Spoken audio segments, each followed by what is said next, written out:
Veuf, parce que c'est une journée également qui me concerne d'une manière, c'est vrai, pas directe, indirectement. D'accord. Je voudrais beaucoup les encourager, ça c'est important. À tous ces veufs de ma famille également, et à tous ceux qui nous suivent, et particulièrement à ma jumelle, on a Nathalie, qui a perdu son époux, ça fait 4 mois, à qui je souhaite beaucoup de courage, qu'elle sache que nous sommes avec elle, ses frères et sœurs, et beaucoup plus moi particulièrement, parce que je suis son premier mari, ça elle devrait le savoir.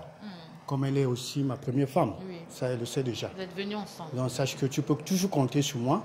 C'est vrai que nous pouvons le dire de bouche, mais ta vie ne dépend pas d'un être humain, ça dépend de Dieu. Nous pouvons te décevoir, mais Dieu est avec toi.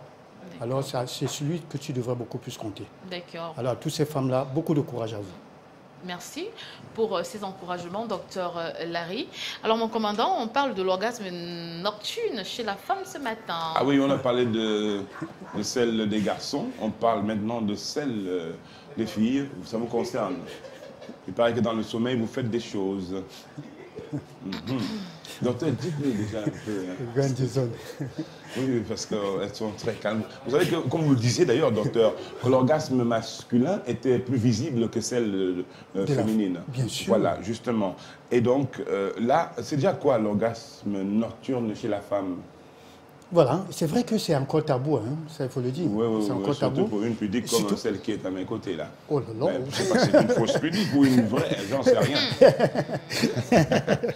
Oui, docteur. Alors il faut dire que cela encore appelé rêve sexuel. Voilà. Donc il y a des filles qui rêvent qu'elles sont en train de barader. Voilà, ou encore orgasme sexuel, ou encore rêve humide, parce que c'est caractérisé justement par ce qu'on connaît, par l'écoulement de ce qu'on connaît. Rien à voir avec les maris de nuit, femmes Non, de nuit. rien. Ah, ça, merci également. Rien à voir avec les maris de nuit et tout et tout. Voilà, c'est tout à fait, c'est un réflexe tout à fait involontaire et incontrôlé. Ce sont de vrais orgasmes avec ce qui suit en sens. Justement, ça il faut le dire. Et il faut dire aussi que la particularité, c'est que chez l'homme, par contre, comme on le disait la dernière fois, à partir du bébé même, on le ressent. Chez le bébé, chez les personnes âgées. Mais contrairement à la femme, c'est à partir d'une quarantaine. Beaucoup plus. Ah bon, que l'on commence à... Qu'on commence justement à... S'il faut dire... Dans la nuit les bienfaits de cette histoire. Voilà. Ah oui, c'est vrai, docteur. Docteur, pourquoi a-t-on l'orgasme nocturne?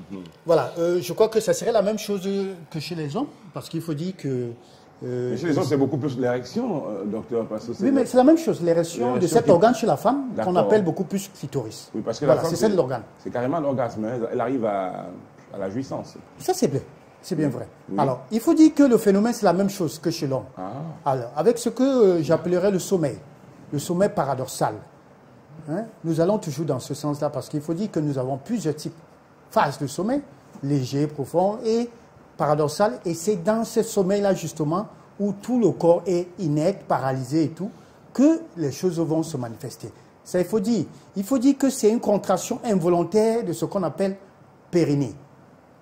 Plancher, pelvienne là, en bas là. Alors, mais déjà, involontaire, ça, ce qu'il faut dire déjà, c'est que ça se manifeste sur ceux qui ont encore le périnée, c'est-à-dire en bon état. Parce qu'il faut décrire déjà le fait que ces femmes-là qui accouchent, une grossesse, 2, 3, cette partie-là va se fragiliser, d'où ça va justement apporter beaucoup de conséquences, comme la baisse de libido, l'incontinence urinaire, autant de choses. Voilà pourquoi on demande qu'il faut le muscler, il faut le rééduquer. Alors, mais chez ces personnes-là, il faut dire que quand c'est en bon état, justement, cette contraction involontaire va se manifester, d'où il y a ce qu'on connaît, ce qu'on est en train de parler ce matin. Alors, autre chose également, vous allez comprendre que pendant le sommeil, il y a un afflux de sang, une concentration de sang au niveau des organes érectiles. D'où également ça se manifeste. Alors, cette partie dont nous parlons chez la femme va gonfler justement, et quand ça gonfle forcément, cela s'ensuit. Voilà. Alors, qu'est-ce qui peut favoriser ça, docteur? Voilà, il faut dire qu'il y a un facteur qui favorise là, c'est déjà il y a la position qu'on adopte dans le sommeil. Même si on ne dort pas nu. Même si on ne dort pas nu, merci. Et cette position, c'est quoi? C'est se coucher sur le ventre. S'il vous plaît, on appelle ça l'automassage. Ça n'a rien à y voir avec la masturbation. C'est le fait de se coucher sur le ventre, ces parties génitaux, justement, avec la pression du matelas. Il y a cette caresse-là et tout qui se manifeste. Et ça fait du bien. Ça, c'est dans le sommeil. Je ne demande pas de vous frotter au fur et à mesure. Ce n'est pas ce que je dis. Voilà. C'est dans le sommeil. Même si on ne demandait pas qu'ils ont envie de se frotter dessus, ils ne vont pas nous demander. OK. Alors, il y a également comme facteur le bon sommeil. Voilà pourquoi le médecin du sommeil en parlait. Il faut comprendre que le sommeil est très important. Le style de sommeil de cette nuit. Si vous passez le temps, si vous passez le temps à aller danser en boîte de nuit, 2h, 3h, 4h du matin, vous n'allez jamais découvrir ce sommeil. Ça, déjà, il faut le savoir. C'est le bon sommeil, il s'agit justement de ce sommeil paradoxal. Pour pouvoir justement bénéficier de ça, il faut dormir. C'est pour ceux qui dorment. Ça se passe seulement la nuit, docteur? Ça se passe seulement la nuit. Ça, donc ceux qui travaillent la nuit et qui le matin viennent dormir, là, ils n'ont droit à rien. Ils n'ont droit à rien, ça il faut le dire. Elles n'ont droit parce que ça vous concerne, vous les filles. Voilà. D'accord. Orgasme nocturne, faut-il s'en inquiéter, docteur? Non, non, non, non. C'est naturel. Hein. Il faut dire vraiment que c'est naturel. C'est un phénomène naturel. Voilà. On peut le faire autant de fois que ça peut arriver. Autant de fois. Ben, il faut dire que ça varie selon les femmes aussi. Hein. Voilà, il y a des femmes qui peuvent en faire une 40 fois, ainsi de suite. C'était une fois, non, je veux dire en mois. C'était une, 2 fois par mois, ça il faut le dire. Ça varie selon, parce que là également nous avons nos antécédents médicaux, le stress et tout, voilà. Ça ne gêne en rien la sexualité, je veux dire, dans le sommeil, parce que souvent, soit c'est elle qui réveille le garçon réveille l'autre. Et donc tout peut se positionner. Je veux dire, on peut avoir une relation sexuelle dans ces conditions sans problème. Bien évidemment, pour ceux justement qui s'en rendent compte, parce que chez certains, ils ne s'en rendent pas compte. Chez ceux qui s'en rendent compte dans le sommeil, ils se réveillent. Et justement, quand ils le constatent, chez eux, ça peut pousser ce désir. Voilà, et du coup, ils vont se jeter sur l'époux. Ou alors, ils vont le gratter un peu. Gratter le dos, lui dire, tu dors. Bon. Non, oui, je dors. Peut-on force? Et te voilà qui dort en face. C'est terrible. Hein? Voilà comment tu dors souvent quand tu négocies. Non, moi, je suis pas dormir comme ça. Non, c'est joli, certes, c'est joli, mais ce mec n'est pas en train de dormir. Mais il ne dort pas. Ça, c'est un gars qui sourit, il est pas. Ou alors, il fait un rêve qui le fait sourire. Alors, peut-on ressentir, docteur, si on revenait, c'est difficile, parce que quand il y a un sujet comme celui-là, franchement, ça nous intéresse beaucoup. On veut en savoir plus, même si on sourit en le faisant. Peut-on forcément ressentir cela et quelles sont les femmes les plus touchées par l'orgasme naturel? Est-ce qu'il y a un type de femme précis qui est exposé à ça? Oui, et déjà, il faut dire qu'on peut le ressentir comme on ne peut pas. Pour vous, si vous dormez profondément, non, vous n'allez pas le ressentir, sauf le matin, vous allez vous rendre compte justement que vous êtes mouillé. C'est ça l'expression mouillé. C'est tout. Non, c'est l'expression. Voilà. Alors, maintenant, pour les femmes les plus touchées, nous avons les femmes qui ont peur, qui ont honte du sexe. Ce sont ces femmes-là. Vous savez, il y a des femmes qui ont honte, qui ont peur. Mais pourtant, qui aiment ça? Bon, ça, ou alors la peur. Le docteur ne sait pas. Là, je sais pas. Ou bien c'est une vraie peur, je sais pas. Alors, il y a aussi l'absence également. Vous êtes un expert, hein, vraiment. Il y a l'absence des partenaires également. Ces femmes-là. Le fait de rester. Voilà, justement. Il y a également ces femmes-là qui sont beaucoup plus sujets. Il y a des femmes également qui ont subi ce qu'on appelle une frustration sexuelle. Oui, c'est-à-dire, expliquez, il y a beaucoup de types de frustration. Voilà, on peut avoir une frustration parce que celui avec qui on fait souvent n'est pas efficace, il n'est pas performant. Je ne sais pas si je peux dire efficace ou performant. Il faut dire la chose. Ou encore une frustration parce que le premier rapport a été un peu brut. Un peu brut. Voilà, il y a plusieurs frustrations. Ou encore parce qu'on ne se... En fait, toujours à chaque fois qu'on le fait, on arrive au 7e ciel. C'est comme ça qu'on appelle ça, je ne sais pas. Le gars des zones. On n'arrive pas ou on n'atteint pas. On dit le 7e ciel. On est frigide. Je ne sais pas, non, pas frigide. Non, voilà. Quand on n'arrive pas à atteindre le 7e ciel, là, c'est le chemin à moitié. Hein.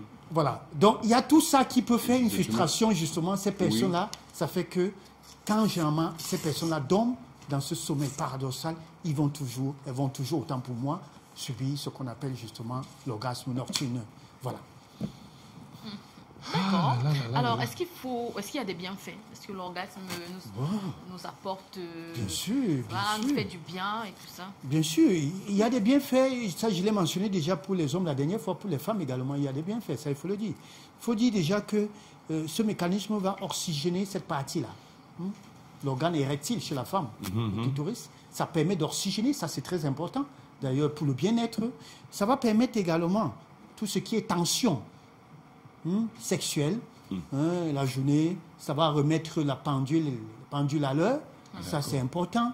Et vous savez, plus on est stressé, plus avec tout ce qu'on vit là et tout, pendant quand on dort, tout est en trop repos.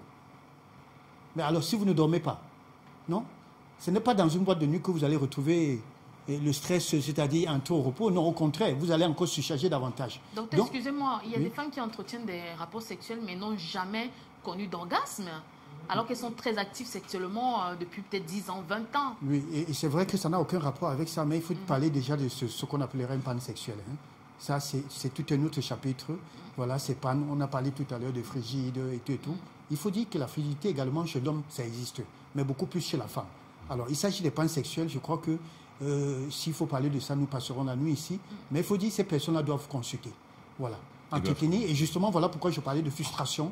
À chaque fois, certains parfois pensent que c'est l'époux qui est la cause, qui est le problème. Quand bien même ils vont encore à gauche ou à droite, c'est la même chose, c'est la même fréquence et tout. Et ils disent toujours que je n'atteins pas. Et ça, il faut consulter parfois pour connaître, vraiment déceler la vraie cause. Mais est-ce que, docteur, l'absence d'orgasme nocturne est-elle peut-elle être considérée comme une panne sexuelle? Non. Déjà, c'est pour dire que pour vous qui n'avez jamais subi autant pour moi, l'orgasme nocturne, ne vous inquiétez pas. Ne vous inquiétez pas. C'est peut-être parce que vous ne dormez pas bien. Il ne s'agit pas de moi. Peut-être parce que vous mangez tard. Parce que vous savez, si vous mangez tard, notamment, vous aurez ce qu'on appelle trouble de sommeil. Vous ne pourrez pas justement bénéficier de cette phase de sommeil avec cet organe. Alors, voilà autant de choses, mais rien à voir avec ce qu'on appellerait une panne sexuelle. Mais dans le rêve, si par exemple, prenons pas l'exemple sur Sandra, prenons l'exemple peut-être aussi un certain Roméo par exemple, dans le rêve, il rêve qu'il est en train de je sais pas moi, oui, peut-être son rêve érotique, si on peut dire ça comme ça, oui, il fantasme un peu sur une fille dans les escaliers, non, je parle qui à n'importe. Donc voilà, peut-être qu'il fantasme sur une fille dans le couloir, dans l'escalier, parce que l'escalier c'est assez, il y a du monde qui passe, et est-ce que s'il s'imagine en train de faire l'amour avec cette dernière la nuit et qu'il arrive à atteindre l'orgasme, est-ce que c'est bon ou mauvais signe? Non, c'est bon aussi. C'est bon. Ça, c'est bon. Il y a certains pasteurs qui condamnent ça. Oui, ça, je voulais, justement. On a comme l'impression que vous communiquez avec moi. alors voilà pourquoi, quand vous m'avez posé la question la dernière fois sur la masturbation, je vous ai dit, déjà spirituellement, c'est pas conseillé, parce que parfois, qu'est-ce qui se passe? Vous vous mettez à rêver d'une femme que vous n'arrivez pas à toucher, ou encore, je ne sais pas, vous vous faites une image. Déjà, ce n'est pas bon. C'est pas bon. Alors, je veux dire, médicalement, généralement, justement, c'est que ça fait du bienfait, ça a des bienfaits pour le corps. Mais ça vous fait souffrir également, parce que quand on parlait justement de l'érection, il y a cette érection douloureuse qui est très dangereuse, parce que ça peut vous pousser à ça, et là, ça va vous rendre malade. C'est ce qu'il faut dire, il faut éviter généralement cela, tout compte fait. Si vous avez déjà une femme, ça vous suffit largement, vous n'avez plus besoin d'en faire. D'accord, docteur. Avant notre pause musicale, un conseil rapidement à donner à nos téléspectateurs pour sortir de ce sujet important. Le conseil que je puis donner, c'est déjà, je voulais justement m'adresser, étant donné que c'est la journée des veuves également, sachez que vous êtes concerné également à ça, parce que j'écoutais parfois dire qu'il faudra qu'on enlève d'abord le blanc, peut-être avant qu'on commence à voir et tout. Sachez que vous pouvez également atteindre votre orgasme d'une manière naturelle, sans pour autant avoir contact avec une stimulation, avec un être. Et cela passe par, justement, un bon sommeil. Alors, je vous conseillerais, pour vous qui avez perdu des époux, détendez-vous, dormez bien. Et ça, je crois que vous ferez partie, justement, de la danse de ce que nous parlons ce matin. Donc, comme pour dire que le sommeil est très important. Un sommeil ne se rattrape jamais. Voilà. Je l'ai dit à quelqu'un déjà, en revenant sur ces paroles, docteur, que le sommeil ne se rattrape jamais. Il me disait, je vais récupérer, comme je suis en train de rentrer. Laisse-moi d'abord aller récupérer. Non, tu n'es pas en train d'aller récupérer quelque chose. Tu ne récupères rien, parce qu'un sommeil perdu est perdu. Voilà. C'est ça, non, Sandra? Oui, c'est vrai. Un sommeil perdu, il est perdu. Mais bon, dormir suffisamment, pour reprendre l'expression. C'est vrai qu'il y a des gens qui, naturellement, qui ne dorment pas beaucoup. J'en suis un exemple. Mais je dis que je dors quand même plus de 4 heures de temps par jour. Mais oui, c'est pas bon. Hein? Plus que ça, pas tellement. Pas tellement, mais il faut dormir assez. Je pense que je dors pas beaucoup. Même dans l'après-midi, vous ne dormez pas? Non, l'après-midi. Par exemple, hier, je n'ai pas du tout dormi du tout. Et la nuit, vous ne m'avez pas lâché non plus.